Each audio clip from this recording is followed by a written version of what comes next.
Hello, in this video I'm going to be going through direct and inverse proportion. This is going to look at particularly determining the formula for a problem that does involve direct or inverse proportion.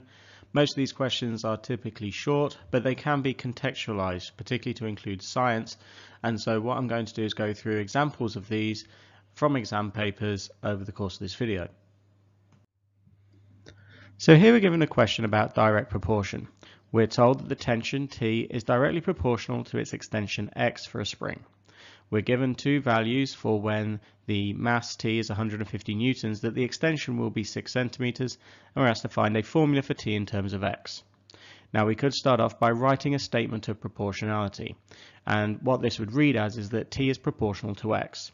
It's not essential for this question, but it is a way in which it could be described in another question. We would then write down that T is equal to some value k multiplied by x. This value k is referred to as the constant of proportionality, and it will be some value which tells us how many times we'd have to multiply k by in order to get our value of T.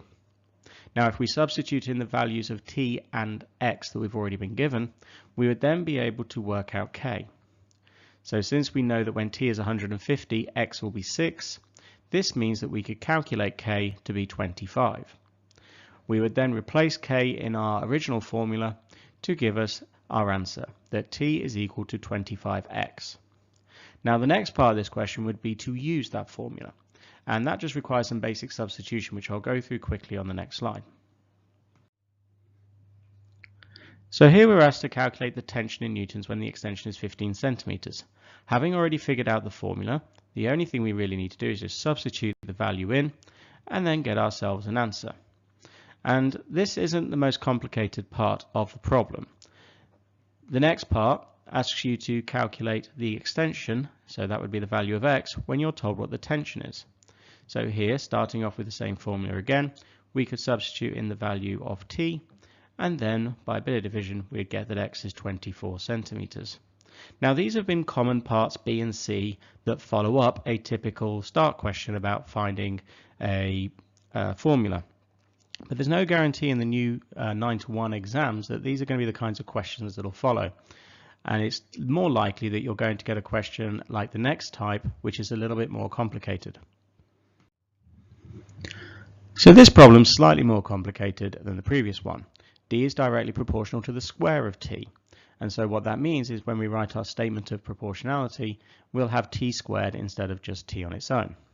And then the rest of the steps will follow like before. We'll have our formula for D equals K multiplied by T squared, and by substituting in our values and rearranging, we'll get our value of K, in this case 5. Then we'll substitute that back into the formula, giving us that D equals 5T squared as our final answer for this part A. Now there were parts B and C where you were told values of either T or D and then asked to work out the other, but I'm not going to go through that in this video, but it follows the same ideas as before. So this next question is going to look at inverse proportion, and we're going to look at one of these simpler questions you could get.